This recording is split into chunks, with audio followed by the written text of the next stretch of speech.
Hello everyone, welcome to magical life motivation. नमस्ते, राधे राधे। आप सभी का बहुत बहुत स्वागत है। इस कैंडल वैक्स रीडिंग में हम फिर से एक बार देखने की कोशिश करेंगे आपके पर्सन आपको लेकर क्या सोच रहे हैं और उनकी current feelings and deep hidden emotions क्या है आपको लेकर, इस रिश्ते को लेकर।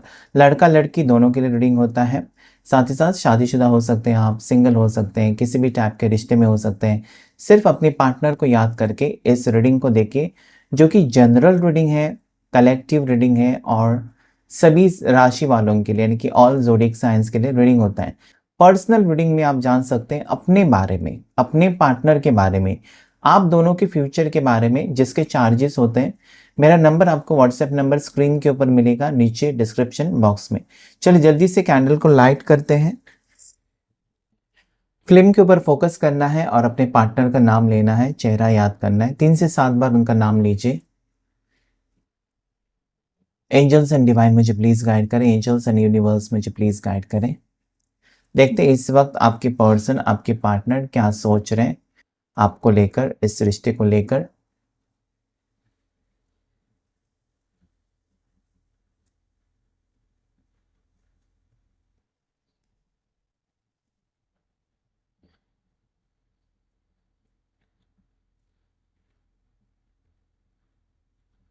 धीरे धीरे ऐसा लगता है ना कि पर्सन आपके करीब आ रहे हैं, ये करीब आना चाहते हैं, इस रिश्ते में वापस आना चाहते हैं या इस रिश्ते को फिर से ठीक करना चाहते हैं। आपके साथ बॉन्डिंग स्ट्रॉन्ग बनाना चाहते हैं, मतलब कहीं ना कहीं कमज़ोर हो चुका है आप दोनों का रिश्ता, तो उसे ठीक करते हुए नज़र आते हैं मुझे। इनकी सोच आपके टुवर्ड्स पॉजिटिव मुझे नज़र आती है। कहीं ना कहीं आपकी वाइब्स के साथ ये कनेक्ट हो रहे हैं, मतलब जो आपकी फीलिंग्स हैं, जो आपके सपने हैं, जो आप सोच रहे हो, आपकी सोच के साथ वो कनेक्टेड हो रहे हैं। मतलब जैसा आप सोच रहे हैं वो इफ़ेक्ट उनके ऊपर हो रहा है। जो आप मैनिफेस्ट कर रहे हैं कि भगवान करो उनका कॉल आ जाए, भगवान प्लीज़ उनका मैसेज आ जाए, भगवान मेरे से बात करें, भगवान मेरे से जो नाराज़ है या मेरे को जो ब्लॉक किया है अनब्लॉक करे। तो ये सारी चीज़ें वो कनेक्ट कर पा रहे हैं। उनको भी वही लगने लगा है कि मुझे कोई आवाज़ दे रहा है या फिर मुझे कोई बुला रहा है या मैंने गलती की है। एक्शन लेने का मोड यहाँ पर मुझे नज़र आता है। पर्सन का बहुत स्ट्रॉन्ग एनर्जी एक्शन लेने की नज़र आती है। फ्लेम अगर मैं देखूँ तो बहुत ज़्यादा तेज़ है। तो ये गुस्से वाले हो सकते हैं, इनमें ईगो एटीट्यूड बहुत ज़्यादा है। ठीक है, पहले से इनका स्वभाव ही ऐसा है, उसे आप बदल नहीं सकते। कुछ लोगों का स्वभाव जन्म से ऐसा होता है, गुस्सा करना, तेज गुस्सा। तो ये गुस्से वाले ही हैं थोड़े से। मुझे लगता है ना, इमोशनल नहीं है बल्कि भड़क जाते हैं छोटी छोटी बात पर। ये उनका एक वीक पॉइंट हो सकता है या नेगेटिव पॉइंट हो सकता है। और इनको अगर किसी ने ट्रिगर किया ना तो और ज़्यादा वो भड़क जाते हैं। तो इनको अगर जीतना है आपको तो प्यार से ही जीत सकते हैं। इनके साथ झगड़ा लड़ाई करके आप नहीं जीत सकते, कभी नहीं, क्योंकि ये ऑलरेडी गुस्से वाले ही हैं। तो यहाँ पर ये पर्सन ऐसे सोच रहे हैं ना जैसे कि आप उनको क्यों नहीं समझते हो। उन्होंने कोशिश तो की है, अपने आप को बदलने की कोशिश की है, आपके जैसा बनने की कोशिश की है, लेकिन नहीं बन सके, नहीं हो सके वो आपके जैसे। उनको गुस्सा आता है, उन्होंने कंट्रोल करने की कोशिश की। उन्होंने जो जो आपने कहा कि मेडिटेशन करो, योगा ज्वाइन करो या जो भी करो, तुम्हारा गुस्सा बहुत तेज़ है, तुम्हारे फैमिली के साथ तुम्हारी लड़ाई होती रहती है या फिर तुम्हारे कलीग्स के साथ या वर्क प्लेस पर तुम्हारे किसी ना किसी के साथ लड़ाई होती रहती है। कुछ तो करो अपने गुस्से का, बाकी सब कुछ ठीक है। ये आपके शब्द उनको बहुत ज़्यादा याद आ रहे हैं। और कहीं न कहीं मुझे लगता है ना कि आपकी बातों ने, आपके आने से इस पर्सन की ज़िंदगी में, इनके जीवन में परिवर्तन या बदलाव तो ज़रूर आया है।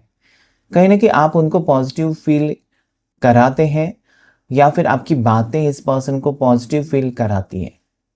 ये पर्सन भले अपनी मनमानी करते हैं, भले ये पर्सन कहते तो हैं कि यस मैं अपने आप को सुधारूँगा या सुधारूँगी, लेकिन फिर से वही रिपीट हो जाती है, क्योंकि वो उनका स्वाभाविक रूप से गुस्सा बाहर ही आ जाता है।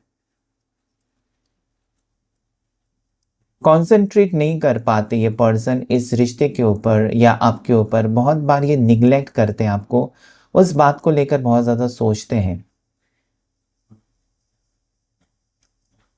इस पर्सन की राशि एरीज हो सकती है, मेष राशि, लीवो हो सकती है, सिंह राशि, स्कॉर्पियो हो सकती है, वृश्चिक राशि। इस पर्सन की तुला राशि भी हो सकती है, लिब्रा। इस पर्सन की राशि मुझे एक्वेरियस, कुंभ राशि नजर आती है, कैप्रिकॉन भी हो सकती है, मकर राशि। आपके पार्टनर का नाम का पहला अक्षर हो सकता है जे, या इनके नाम का पहला लेटर हो सकता है टी, हो सकता है पी, हो सकता है प्रकाश, प्रणीता, पूजा हो सकता है, या फिर प्रशांत हो सकता है, प्रदीप हो सकता है। यस। उसके बाद वी लेटर से नाम हो सकता है आपके पार्टनर का, एल लेटर से हो सकता है, एफ लेटर से हो सकता है, जी लेटर से हो सकता है, जैसे कि गौरी हो सकता है, गणेश हो सकता है, गणपत हो सकता है, गीता हो सकता है। यहाँ पर मुझे ऐसा लगता है ना कि पर्सन कहीं ना कहीं बहुत ज़्यादा डरे से लगते हैं मुझे, इनकी एनर्जी, मतलब ये डर गए हैं, या फिर इनको डर सा लगता है कि वो अकेले पड़ चुके हैं, अकेले नहीं जी सकते। मतलब एक कहीं ना कहीं आपके साथ लड़ना झगड़ना, ये सारी चीज़ें, प्यार करना फिर लड़ना झगड़ना, एक पैटर्न या एक आदत सी हो गई पर्सन को। और अगर आप बिल्कुल नज़रअंदाज कर रहे हो इस पर्सन को, या वो आपको नज़रअंदाज कर रहे, तो वो तकलीफ हो रही है। मतलब वो रोज़ की बातें नहीं हो रही हैं, आपके बारे में कुछ भी पता नहीं चल रहा है, और उनको पता है कि आप बहुत ज़्यादा खफा हो, बहुत ज़्यादा सैड या नाराज़ हो, इनके ऊपर गुस्सा हो। ऐसे तो आप ज़्यादा गुस्सा करते नहीं हो, सोच समझ कर ही बात करते हो, लेकिन इस वक्त इस बार आपको कहीं ना कहीं, मतलब आप हर्ट हो चुके हो, या इन्होंने आपको हर्ट कर दिया, आपके इमोशंस के साथ खेला है। ये पर्सन को समझ में आ रहा है कि आई हैव डन रॉन्ग, मैंने गलत किया है, और मैंने जो गलत किया है उसे दुनिया आकर तो सुधार नहीं सकती, मुझे ही कुछ ना कुछ करना होगा, तो वो भी सोच रहे हैं।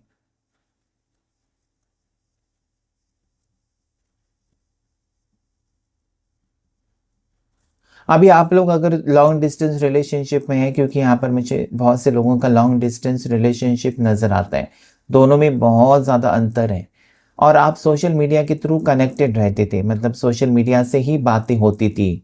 ओके, लेकिन वहाँ पर भी अगर इस पर्सन ने आपको सभी जगह से ब्लॉक कर दिया है, तो मुझे लगता है कि आप कहीं ना कहीं, मतलब तंग आ चुके हो, मतलब इस पर्सन की बर्ताव की वजह से, इस पर्सन की बिहेवियर दिन ब दिन बिगड़ता जाता है, कुछ सुधराव नहीं है, सुधरते नहीं है, तो आप ये सोचते हो कि मुझे मूव ऑन करना चाहिए, कि उनको पता है कि आप मूव ऑन करोगे।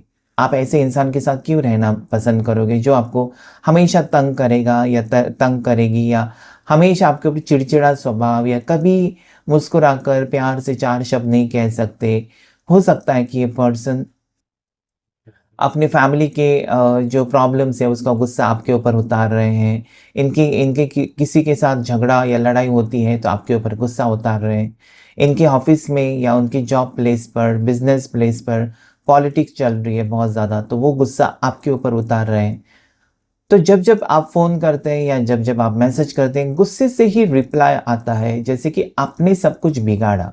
लेकिन आपने कुछ बिगाड़ा नहीं है इस पर्सन का, ये पर्सन किसी और का गुस्सा आपके ऊपर उतार रहे हैं, और वो यही सोचते हैं कि समझा करो, मैं बहुत परेशान हूँ अपनी ज़िंदगी में, और तुम मुझे नहीं समझते हो, क्योंकि तुम मुझे बेहतर समझ सकते हो, बाकी दुनिया तो मुझे एक्सपेक्टेशंस है ही नहीं। ये ऐसा पर्सन आपके कहना चाहते हैं कि बाकी दुनिया से मुझे कोई उम्मीद ही नहीं है, बस तुमसे ही है कि तुम समझ जाओगे कि मैं क्यों गुस्से में हूँ, या मेरी कौन सी बात बिगड़ गई है। तो कहीं ना कहीं एक दूसरे को आप लोग समझते तो हो, लेकिन एडजस्ट नहीं कर पाते हो, या फिर क्या हो जाता है कभी कभार पर्सन का जो बिहेवियर है इतना टॉक्सिक हो जाता है ना कि आप आपके बर्दाश्त के बाहर, फिर आप वहां से निकल जाते हो, या फिर इनको छोड़कर भाग जाते हो, मतलब ये सहन करने के बाहर हो जाता है कभी कभार आपको।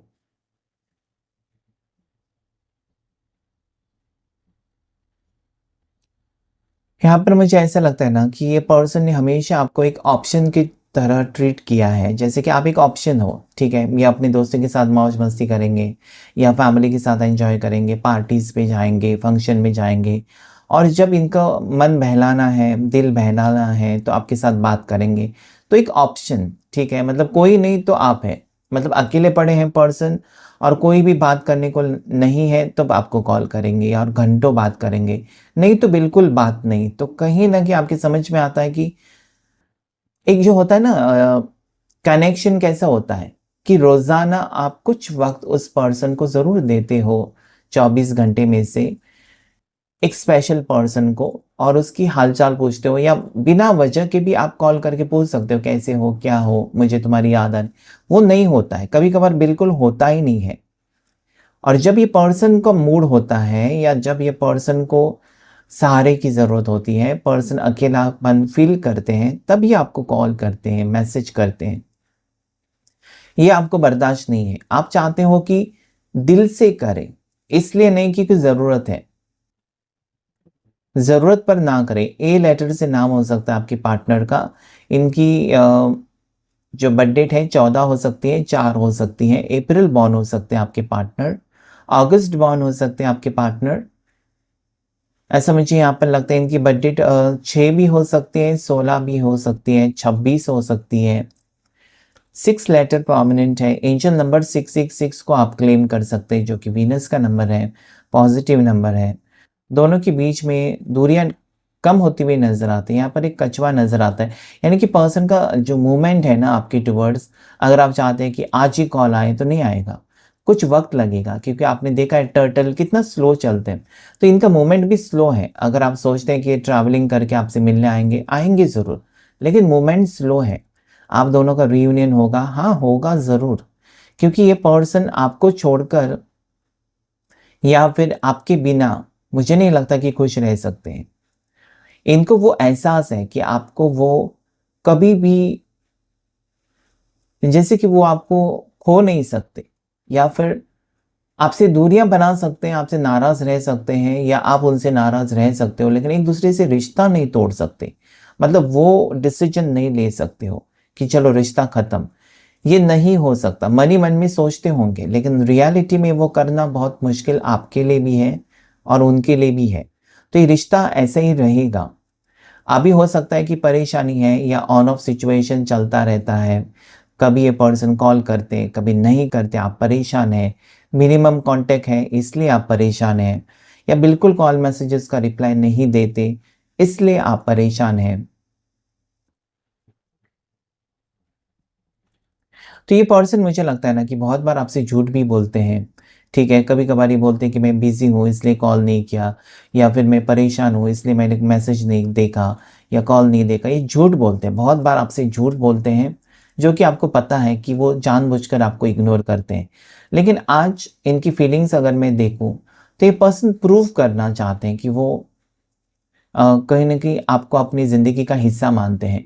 You are very important for this person.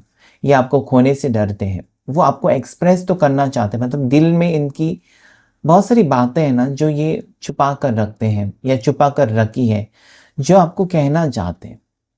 So there is love बस but there is misunderstanding. Okay, प्यार है लेकिन एक-दूसरे को समझ नहीं पाते हो। आप कुछ अलग इनका मतलब निकालते हो किसी हरकत का या जानबूझकर ये पर्सन आपको शक में डालते हैं। मतलब ऐसी इनकी हरकतें हो जाती है ना कि आप ना चाहकर भी शक हो जाता है कि ये पर्सन ऐसा क्यों?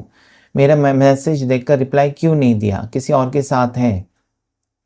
या फिर मुझे नज़रअंदाज क्यों कर रहे हैं? मुझे ही ब्लॉक क्यों किया? बाकी सब दोस्तों के साथ तो अच्छे से चैट कर रहे हैं और मुझे ब्लॉक क्यों किया? तो ये सारे सवाल आपको बहुत ज़्यादा परेशान भी करते हैं कि आपकी समझ में नहीं आता एग्ज़ैक्टली कि इस व्यक्ति से आप कैसे डील करें। इनको आप खो नहीं सकते, इनको आप ऐसा भी लगता है ना कि आप जैसे कि एग्ज़ैक्टली आप ऐसे अटके हुए हो कि उनको छोड़ भी नहीं सकते और इनसे मूव ऑन भी नहीं कर सकते। मतलब दोनों चीज़ें आप कहीं न कहीं परेशान हैं ऐसा लगता है। और सेम वे अगर मैं देखूँ तो आपके पर्सन भी वही फ़ील करते हैं कि फ़ील भी करते हैं, सोचते भी हैं कि भले ही उन्होंने कैसे भी बर्ताव किया ना वो गलत है आपके साथ। ओके, ये सोचते हैं, परेशान होते हैं कि हमेशा मैं क्यों उससे ही लड़ता हूँ जो मुझसे प्यार करती है या करता है। तो ये वो सोचते हैं और ये सॉर्ट आउट भी करना चाहते हैं, इस चीज़ों को सॉर्ट आउट करना चाहते हैं, आपके साथ रिश्ता बेहतर बनाना चाहते हैं। साथ ही साथ यहाँ पर मुझे ये भी लगता है ना कि ये पर्सन आपको कुछ सरप्राइज़ भी दे सकते हैं। जब आपको लगेगा ना कि ये रिश्ता बहुत कमज़ोर हो चुका है, पहले जैसा कुछ भी नहीं बचा इसमें। मतलब पहले हम लोग कितना मिलते थे या पर्सन खूब बहुत ज़्यादा एक्साइटेड रहते थे मिलने के लिए। आज वो नहीं, आजकल बहाना बना रहे हैं, काम का बहाना या बिज़ी रहने का बहाना, बीमार होने का बहाना। तो वो कहीं न कहीं आपके मन में फिर शक पैदा करता है कि एग्ज़ैक्टली मतलब हो सकता है कि ये आप दोनों एक-दूसरे से बहुत ज़्यादा दूर हैं। दूर-दूर रहते हो, लॉन्ग डिस्टेंस में रहते हो और आप हमेशा जाकर देख नहीं सकते कि उनकी हालत क्या है। लेकिन अगर आप एक ही ऑफ़िस में काम करते हो, एक ही जगह पर आप लोग जॉब करते हो, तब आप लोग कहीं न कहीं मिलते हो, एक-दूसरे को देखते हो, शायद बात नहीं करते हो। आप सोचते हो कि वो पहले आपसे बात करें, क्योंकि उन्होंने बात करना बंद कर दिया बिना वजह। तो आप सोचते हैं कि आप हमेशा क्यों उसको हाय, हेलो कहेंगे, वो भी तो कह सकता है, कह सकती है। तो ये सारी चीज़ें चल रही है आपके मन में कि कहीं न कहीं इस पर्सन को आप भुलाने की कोशिश करते हैं, लेकिन 24 घंटे इस पर्सन के बारे में सोचते हैं आप और आपके पार्टनर भी, कि मन नहीं लग रहा है दोनों के बीच में और दोनों इस चीज़ को, इस मैटर को कहीं न कहीं एक अंजाम देना चाहते हैं, पॉज़िटिव अंजाम, कि सब कुछ ठीक हो जाए, शांत हो जाए, सब कुछ सही हो जाए, पहले जैसा हो जाए। लेकिन क्या है ना कि पहले तुम यानी कि वो आपसे एक्सपेक्टेशंस रखते हैं, आप उनसे कि वो सही करेंगे, वो बात करेंगे, वो कॉल करेंगे। ऐसे करते-करते क्या हो जाता है, दिन बढ़ जाते हैं, महीने बढ़ जाते हैं, हफ्ते बढ़ जाते हैं और दूरियाँ और भी बढ़ती है। लेकिन यहाँ पर मुझे आप दोनों के रिश्ते में एक ख़ास बात ये नज़र आती है कि भले दूरियाँ हैं लेकिन प्यार कम नहीं होता है। यहाँ पर अफ़ेक्शन है, प्यार है, मिलना है, लेकिन कुछ तो ऑब्स्टेकल्स इस रिश्ते में नज़र आती है मुझे। आपको भी फ़ील होता होगा कि रिश्ता तो बहुत अच्छा था पहले, बीच में ऐसा क्या हो गया कि ये पर्सन आपसे दूर, आप भी दूर, मतलब पास होकर भी, एक ही ऑफ़िस में होकर भी, एक ही जगह पर होकर भी या दूर-दूर अगर है तब भी, कुछ तो डिफ़रेंस आया है इस रिश्ते में, पहले जैसा रिश्ता नहीं है। अब ये पर्सन को ये लगता है ना जैसे कि आप स्ट्रांग बन गए हो, आप एक डिनायल एनर्जी में आ गए हो। जैसे कि अगर वो आपको कहेंगे ना कि चलो घूमने जाते हैं, आप डायरेक्टली कहेंगे नहीं मुझे इंटरेस्ट नहीं है। मतलब वो स्टेज पर आपको पहुँचा दिया है पर्सन ने जहाँ पर आप उनको डायरेक्टली डिनाई कर सकते हो। पहले क्या होता था कि ये पर्सन आपसे नाराज़ करे, झगड़ा हो जाए, नाराज़ हो जाए या कुछ भी करे, अगर ये अप्रोच करते हैं तो आप खुश होकर हाँ चलो, इनका मन रखने के लिए कह देते थे। अभी नहीं, अभी आपको स्ट्रॉन्ग कमिटमेंट चाहिए, अभी आपको एक स्ट्रॉन्ग आंसर, एक जवाब चाहिए कि क्या वो क्या चाहते हैं, आखिर में क्या चाहते हैं? और वही नहीं हो रहा है, इसलिए आप कहीं न कहीं उनको लगता है ना पर्सन को, उन्होंने सोच लिया आपका मुझे लगता है कि आपके एनर्जी के साथ कनेक्ट हो रहे हैं या आपका तरीका देखा इस पर्सन ने कि बदल चुका है, आपका स्वभाव बदल चुका है। आपका एटीट्यूड में चेंज आ गया। आप अभी कहीं न कहीं फ़र्क नहीं पड़ता आपको, इस पर्सन के सामने आए, उन्होंने आपसे बातचीत नहीं की, तो आप पीछे मुड़कर भी नहीं देखते, मतलब आप चल पड़ते हो कि चाहिए तो आएँगे, बात करेंगे, रहने दो, छोड़ दो उनके हाल पर। मतलब कहीं न कहीं आपको ये भी लगता है ना कि मेरे वजह से अगर इस पर्सन को तकलीफ़ होती है, तो मैं ही साइड हो जाता हूँ या मैं ही साइड हो जाती हूँ। जब उसका मन शांत हो जाएगा, जब उसका गुस्सा शांत हो जाएगा और जो भी उसके मन में चल रहा है, उसका जवाब उसको मिल जाएगा, खुद ब खुद वो पर्सन मेरे पास आ जाएगा या आ जाएगी। ये आप लोगों की सोच मुझे नज़र आती है। लेकिन ज़्यादा खींचना भी नहीं चाहिए किसी रिश्ते को, क्योंकि रिश्ता है आखिर में कमज़ोर होता है, नाज़ुक होता है, ज़्यादा खींचने से टूट भी सकता है। तो ये भी ख़्याल यहाँ पर पर्सन को भी है, आपको भी है, ऐसा मुझे लगता है कि जितना खींचना है उतना ही खींचना है, क्योंकि बाद में पछताने से अच्छा है कि सॉर्ट आउट करें चीज़ों को और बेहतर बनाने की कोशिश करें। ये पर्सन आपको अपनी, मुझे लगता है कि इन्होंने अगर गलती की है ना, इन्होंने आपको कुछ कहा है या इंसल्ट किया है या आपको इग्नोर किया है या हो सकता है कि मुझे यहाँ पर ऐसा लगता है कि पर्सन ने मिलने का वादा किया और मिलने नहीं आए, या फिर आपकी बर्थडे को विश नहीं किया इसलिए गुस्से में है। तो ये सॉरी कहना चाहते हैं कि भूल गए, या फिर इन्होंने जानबूझ के आपको इग्नोर नहीं किया, लेकिन ये सॉरी कहना चाहते हैं। एक बर्डन सा लगता है, पर्सन के दिल में बोझ है। मतलब जब तक आपको सॉरी नहीं कहते ना, इस पर्सन को चैन नहीं आएगा। ये एनर्जी यहाँ पर है।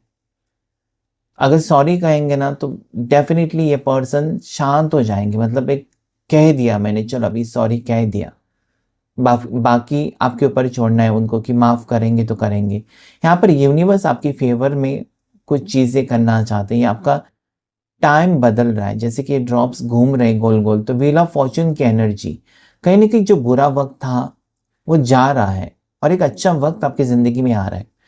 ये आपके रिश्ते को और भी ज़्यादा स्ट्रॉन्ग बनाएगा। इस पर्सन को आपके करीब लेकर तो आएगा, लेकिन आप देखेंगे उनका प्यार आपके लिए, या आप वो फ़िक्र जो कर रहे हैं आपके लिए, या जो अफ़ेक्शन है वो बढ़ जाएगा। मतलब पहले जैसे आप देखेंगे ना कि यही वो पर्सन है जिससे मैंने प्यार किया था। छोटी-छोटी बातों का ख़्याल रखना, आजकल वो बहुत ज़्यादा नज़रअंदाज करते हैं। हर चीज़ भूल जाते हैं, या भुलक्कड़ हो गए, या जानबूझकर वो ऐसा बनने की कोशिश करते हैं, लेकिन डेफ़िनेटली चेंज तो आएगा इसमें।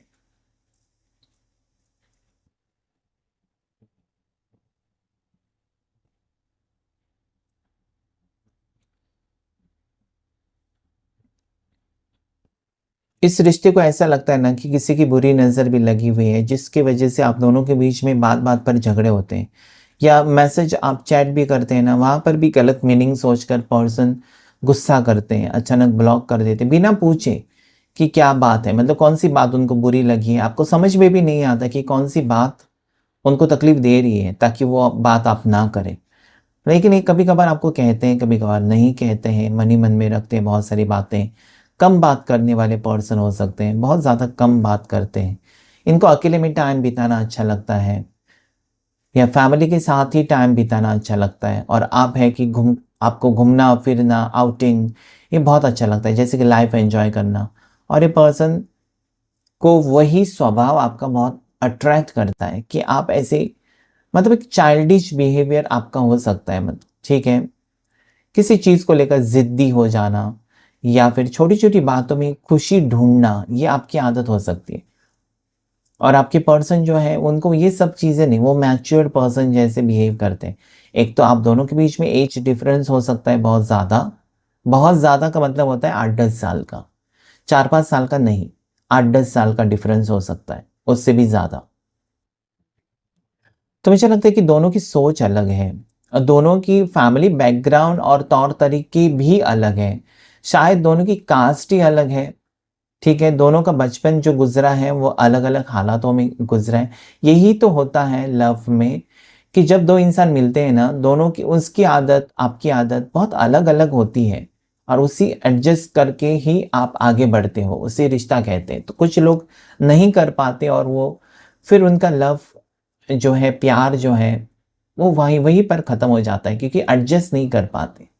क्योंकि 2 लोग हैं अलग-अलग सोच के, अलग-अलग जगह के, अलग-अलग रिवाज के, वो मिलते हैं और प्यार करते हैं एक-दूसरे से। कुछ लोग अच्छे से बेहतर तरीके से एडजस्ट करके इस ज़िंदगी के सफ़र में आगे तक जाते हैं, कुछ लोग नहीं जा पाते, एडजस्ट ही नहीं कर पाते। तो बहुत से लोग पूछते हैं ना, लव मैरिज होगी, अरे लव मैरिज इतनी भी आसान नहीं होती। मैंने देखा है लव मैरिजेस भी टूटती हैं, उल्टा अरेंज मैरिज बहुत ज़्यादा टिकती है, और लव मैरिज आपने देखा इतने साल बिताने के बाद भी टूट जाती है। तो कहीं न कहीं इंसान की सोच के ऊपर डिपेंड है। आपकी जैसी सोच है ना, आप अपनी सोच को बदलो, आपकी ज़िंदगी में बदलाव आएगा। आप वही सोच के साथ सालों-साल नहीं जी सकते। दुनिया आगे बढ़ रही है, आप भी आगे बढ़ो। कल जो सोच रहे थे उसे छोड़ो, आज एक फ्रेश न्यू बिगिनिंग कर सकते हो आप अपनी ज़िंदगी में, अपनी लव लाइफ़ में, और रिश्ते को बेहतर बना सकते हैं। यहाँ पर आपके पर्सन वही सोच रहे हैं, मतलब कहीं न कहीं इनका जो बर्ताव था आपके टुवर्ड्स, या फिर ये पर्सन एक्सप्रेसिव नहीं थे, या फिर ये दिल की बात दिल में रखना, या फिर हो सकता है कि ये पर्सन एक मैसेज करते हैं, आप 10 लाइन लिखते हो, ये पर्सन फिर से एक ही लाइन में आंसर देते हैं, तो वो कहीं न कहीं आपको गुस्सा दिलाता है कि वो डिटेल में नहीं बताते। या जब भी फ़ोन करते हैं आप, ठीक है, तो चलो, चलो ख़त्म हो गया, मैं बिज़ी हूँ, ये हूँ करके काट देते हैं फ़ोन, तो वो भी आपको गुस्सा दिलाता है। मतलब बात तो कंप्लीट होने दें, एटलीस्ट दिल में बात जो है वो सुन तो लें। पूरा दिन बिज़ी रहना है, लेकिन कम से कम 5 मिनट, 10 मिनट वो भी नहीं होता। कभी-कभार ये पर्सन बिज़ी रहना, यही तो है ना बात की, यही बातें छोटी-छोटी फिर रिश्ते को ख़राब कर देती है। आजकल वो स्ट्रेस है ना, स्ट्रेसफुल ज़िंदगी या बहुत ज़्यादा छोटी-छोटी बातों को लेकर टेंशन लेना, क्योंकि आपको टेंशन होता है ना कि पर्सन मेरे बदल गए, पहले जैसे हैं ही नहीं। तो ये स्ट्रेस कहीं न कहीं आपको भी तकलीफ़ दे रहा है और उनको भी। यहाँ पर मुझे लगता है कि जब तक आप एक-दूसरे के सामने आमने-सामने नहीं बैठेंगे, तब तक चीज़ें सॉर्ट आउट नहीं हो सकती। खुलकर बात जब करेंगे, दिल में जो है, उसे बाहर निकालेंगे, बात करेंगे, चाहे उसका अंजाम कुछ भी हो, तब तक ये सही नहीं हो सकती बातें। तो यहाँ पर मुझे वही लगता है कि डेफ़िनेटली अगर आप सच में एक-दूसरे के साथ आगे बढ़ना चाहते हो, इस रिश्ते को कंटिन्यू करना चाहते हो, तो खुलकर बात करना बहुत ज़रूरी है।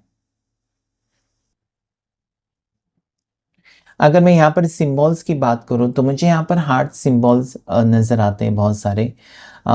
ऐसा मुझे लगता है ना कि ये पर्सन खुश नहीं है आपके बगैर, इनकी खुशियों की चाबी आपके पास है, या आप उनकी खुशी हो, या आपका नाम खुशी हो सकता है, ये भी बात यहाँ पर है। तो डेफ़िनिटली पर्सन की हैप्पीनेस जो है ना, मतलब कहीं न कहीं पर्सन गुमसुम थे, अकेले थे, इनको पास में धोखे मिले हैं या पास में इनका रिश्ता टूटा था और आपसे मुलाकात हुई है। आपसे जब से मिले हैं तब से ये पर्सन बहुत खुश हैं, लेकिन कहीं न कहीं ये अटक जाते हैं, आगे नहीं बढ़ पा रहे हैं सही तरीके से जैसे कि आप एक्सपेक्टेशंस रखते हो। उतना कुछ ख़ास नहीं हो रहा है रिश्ते में, और फिर ये पर्सन कहीं न कहीं मुझे लगता है कि फँस जाते हैं, या फिर आपको प्यार नहीं दे पाते, या फिर आपको इग्नोर करने लगते हैं क्योंकि ये पास्ट में चले जाते हैं। तो डेफ़िनेटली पास्ट रहा है इस पर्सन का, आपके पार्टनर का, ओके? शादी टूटी है, रिश्ता टूटा है, डिवोर्स हो चुका है, ऐसा कुछ एनर्जी भी मुझे नज़र आती है। तो आज इनके लिए आप बहुत ज़्यादा इम्पोर्टेंट हो। तो आपको खोने का रिस्क तो नहीं ले सकते पर्सन। ठीक है? तो ये रिश्ता जुड़ेगा, सिर्फ़ पेशेंस रखें। आज के रीडिंग में इतना ही। Thank you all of you. Thank you angels and thank you universe. God bless you all.